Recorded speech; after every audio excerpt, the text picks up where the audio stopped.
I'm an English major here at JSU. I had no idea that I was going to have to prepare something to say about myself, so I really have no idea where to start with that. I've been fascinated by Judas for quite a while. My introduction to the New Testament was a little atypical. I actually was Jesus Christ Superstar, if anyone knows the musical. And in Jesus Christ Superstar, Judas is the protagonist. And he's trying to keep Jesus from killing not only himself, but all of his friends. And he's not a nice guy. He's not a likable character, but you at least understand why he does what he does. So this is kind of an illusion post mixed in with literary analysis as I look at some motivations for Judas and his role in the Synoptic Gospels. How do you use this thing? Okay. Judas ranks as one of the most detested characters in the New Testament. Throughout history, he has been reviled as the ultimate betrayer. Dante even envisioned a special place for him in hell. However, what if Judas was not the villain of the Gospels, as is often assumed, but instead a close friend of Jesus's, who understood his teachings and need to die better than any of the other disciples? This research looks at a number of motivations for Judas's betrayal and determines whether history should judge him as a villain or as a hero. While he is not a focus of any of the Gospels, Judas is still a pivotal character. Without his betrayal, the events of Jesus' death would not have unfolded as they did. Here we are going to look at some commonly assumed motivations behind Judas's actions, as well as explore the possibility Judas revealed Jesus' location and identity at Jesus' request. For those unfamiliar with the story, when Jesus sets out on his ministry, he chooses 12 disciples to join him. Judas is one of these. The night before Passover, the 13 of them are enjoying an early Passover meal. Jesus foretells that one of the 12 will betray him, and in fact, Judas does. He goes to the high priests and tells them where to find Jesus. When the priests express concern that they will not know which of the men Jesus is, Judas says he will identify him with a kiss. Soldiers storm the temple and arrest Jesus, who then undergoes a trial and eventually crucifixion. The motivations for his betrayal differ slightly between the stories. In Matthew, it is for money, specifically 30 silver pieces. In Mark and Luke, Satan possesses Judas. The only reference to his repentance is Matthew 27, which we'll look at later, when he returns the silver and commits suicide. But Matthew treats this as a mechanism to fulfill a prophecy rather than delving into Judas's character. While greed is stated as a motivating factor, this doesn't ring true. If Judas's motivation was greed, then why would he return the money? Moreover, 30 silver pieces was not a lot. In today's dollars, it was roughly $324.60, or taking into consideration the economy of the time, it's about the cost of a slave. It's not an amount of money that would set Judas up to be wealthy or powerful. Likewise, Satan's possession also seems suspicious, as the Gospels tell us that these events were foretold by God himself. So if Satan did possess Judas, then he was doing God's will. Ironic, but probably pretty unlikely. There are a couple other commonly cited reasons for Judas's betrayal. The first is Judas never had free will to begin with. The betrayal was an act controlled by God, and thus satanic possession was not by Satan, but by God. The Gospels go out of their way to implicate Satan, so this too doesn't ring true. GotQuestions.org says the following: Jesus made it clear that Judas was responsible for his choice and would be held accountable for it. Judas then acted independently to betray Jesus. However, we know that Jesus is able to exorcise demons, an ability that he gave to his disciples, including Judas. Matthew 10. He can also resist Satan, so if this was a case of demonic or even satanic possession, and Judas was not to be held accountable for his actions, then surely Jesus would have exorcised the demons as he had done for so many before. But taking this into consideration, it becomes quite clear that not only was Judas acting of his own free will, but Jesus is complicit in so-called betrayal. So why? To determine why Judas would have been chosen to reveal Jesus' location, we need to look at the relationship between Jesus and his disciples. In each of the Gospels, the disciples are listed. Peter is named first and Judas last. Most biblical scholars view the names as listed in order of emotional closeness to Jesus. The assumption is that Peter was the disciple with whom Jesus had the closest relationship, and in contrast, Judas was perpetually on the outskirts of the group. Judas is always also listed as a betrayer. Given this information, it would seem that Jesus and Judas were not close. Since Jesus knew ahead of time that one of the 12 would betray him, and he likely knew it would be Judas, it is reasonable to assume that Jesus would have treated him differently than the other disciples, potentially creating a divide between them even before Judas considered betrayal. However, this interpretation presents a problem. While Jesus does speak to Peter more than the other disciples, it is rarely positive. Jesus prophesies that Peter would betray him, and in fact he does. Moreover, when Jesus speaks to Peter, it is generally to chastise him. Let's look at Peter's denial in Mark 14. And as Peter was below in the courtyard, one of the servant girls of the high priest came, and seeing Peter warming himself, she looked at him and said, "You were also with the Nazarene Jesus."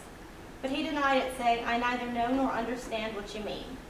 And he went on into the gateway, and the rooster crowed. And the servant girl saw him, and began again to say to the bystanders, "This man is one of them." But again he denied it, and after a little while the bystanders again said to Peter, "Certainly you are one of them, for you are Galilean." But he began to invoke a curse on himself and to swear, "I do not know this man of whom you speak." Peter denies Jesus because of fear of association and fear that he might also be arrested. Now let's compare that with how Judas reacts after seeing that Jesus was sentenced to death. When Judas, his betrayer, saw that Jesus was condemned, he changed his mind and brought back the 30 pieces of silver to the chief priests and the elders, saying, "I have sinned by betraying innocent blood." They said, "What is it to us? See to it yourself." And throwing down the pieces of silver into the temple, he departed, and he went and hanged himself. Matthew 27, verses 3 through 5. Several things are important here. Judas repents and returns the money. He also states that he has betrayed innocent blood, revealing that he viewed Jesus as innocent of any crimes. Had he really thought Jesus to be a false Messiah or intended him harm, it is unlikely he would have used the word innocent. Perhaps more notably, he never denies Jesus, and his guilt drives him to commit suicide. Had his motivation been power and fame, and he did not care for Jesus, then why would he kill himself? In addition, Peter is the only disciple that Jesus refers to as Satan. And he began to teach them that the Son of Man must suffer many things and be rejected by the elders and the chief priests and the scribes and be killed, and after 3 days rise again. And he said this plainly. And Peter took him aside and began to rebuke him. But turning and seeing his disciples, he rebuked Peter and said, "Get behind me, Satan, for you are not setting your mind on the things of God, but on the things of man." Jesus calls Peter Satan after Peter has shown a lack of understanding about Jesus' need to sacrifice and die.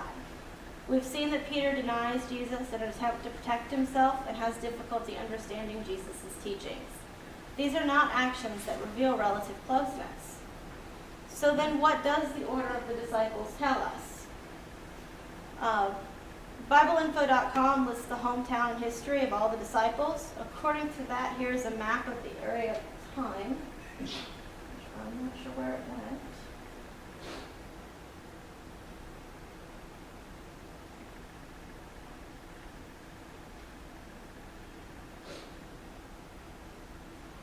There it is. You may have noticed that all of the disciples, except for Judas, hailed from a relatively small geographical area, primarily Bethsaida, Capernaum, and Galilee. If you look, all the lines are up in the north, and there's one little tiny line at the bottom. That's where Judas is from. If we look at the map above, the order of the hometowns matches that of the named order in Mark. If we take into consideration the biblical tradition of using lineage and location as a device, this makes sense. But it also means that the order of the names has nothing to do with emotional closeness to Jesus. Taking this into consideration, Judas could well have been equally as close, if not closer, to Jesus than the other disciples. There are also a number of times in the Gospels when the disciples got Jesus' teachings wrong. Dr. Dale Martin of Yale University discusses this in his video, The Gospel of Mark. Let's look at a couple passages from the transcript. It's not just the people standing around, the disciples in Mark. The disciples themselves, the people who are closest to Jesus, are the ones who get it wrong the most. Peter took him aside and began to rebuke him. But turning and looking at his disciples, he rebuked Peter. Peter is, of course, saying something like, No, Jesus, you don't get it. We just said you're the Messiah. The Messiah doesn't suffer and die on a cross. The Messiah comes with angels and rules the world. The Messiah overthrows the Romans. The Messiah sets up the new reconstituted Israel, and all the nations will flock to Jerusalem now. You're the Messiah. That's what you do. You don't suffer and die. It's just not what Messiahs do. So we see that the disciples, even the ones that were supposedly closest to Jesus, repeatedly misunderstood his purpose and his message. They thought he would overthrow Rome and reinstitute Jerusalem as the greatest power in the world. Given this, it is possible that Judas was the only one who understood Jesus' true purpose. This is the argument made in the recently discovered Gospel of Judas. It argues Judas is the only one of Jesus' disciples who accurately understands the word of his masters. Let's read a bit from Wiki's explanation of the work. 11 of the disciples Jesus chose to spread his message misunderstood the central tenets of his teaching. In contrast, Jesus is able to teach Judas the true meaning of his life, ministry, and death. If this is accurate, then Judas may have been the only one of the disciples that understood what needed to happen. Judas then is presented as Jesus' closest confidant who did as Jesus asked, rather than simply betraying him. Dr. Mark also emphasizes this message of suffering in his lecture. The basic message I'm saying is that people misunderstand about Jesus is that they misunderstand the necessity of suffering that must be there before you, must precede glory. But Jesus also in Mark tells the disciples over and over again, you will have to suffer first, but if you endure, you will experience glory also. Since the concept of sacrifice was at the core of Jesus' teaching, then it seems that Judas was the most willing to sacrifice of all the disciples. After all, what could be a bigger sacrifice than condemning your best friend to death? In all accounts, Judas betrays Jesus with a kiss, a gesture of love. This is generally interpreted as the ultimate betrayal and paints Judas as callous. However, in Matthew 26:50, after Judas betrays him with the kiss, Jesus says, "Friend, do what you came to do." The kiss then may not have been a kiss of betrayal, but a kiss of understanding between two friends who were speaking for the last time. Judas chose the kiss as a symbol to prove that there was no ill will between them, and Jesus responded favorably to show the same. Unlike Peter, who denied Jesus when things became tough, Judas did as Jesus asked, sacrificing his name, reputation, and even his life for the one he loved. Since Jesus' death happened the week of Passover, timing was important. Had his death happened during some random weekend in June, for instance, there would not have been nearly as many people to witness it, and much of the religious momentum might have been lost. After all, many of those who petitioned for Jesus' crucifixion were Jews who were in town for the holiday. Given that information, if Jesus had not been tried during the week of Passover, the crowds might not have created the pressure that led to his death. Jesus needed one of his disciples to reveal his location and identity at precisely the right time to ensure that his death happened at the most opportune time possible. That disciple was Judas. So why then did the Synoptic Gospels speculate that Judas had betrayed Jesus for money or for satanic possession? The answer is remarkably simple. They did so because it was something they could understand. Since the Gospels were not historical accounts written as the events were happening, they needed someone to blame when they reflected on the events. Judas needed to be the villain. If Jesus asked Judas to betray him, then this would explain how he knew that one of the 12 was going to, betray him. However, if it was done at Jesus' request so that the events would unfold as they needed to, then Judas' motivation was not money, power, satanic possession, or fame.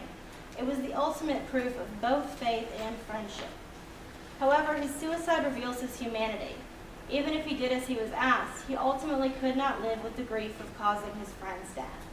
And this underscores a bigger theme within the Bible of the conflict between faith and humanity. And while it is one example not often explored, it might well be one of the most poignant examples. Did I go over? I suspect I went over. I went over. That's good. Any questions for Helen? Michael Bonds will be next. Good job. Nicely done.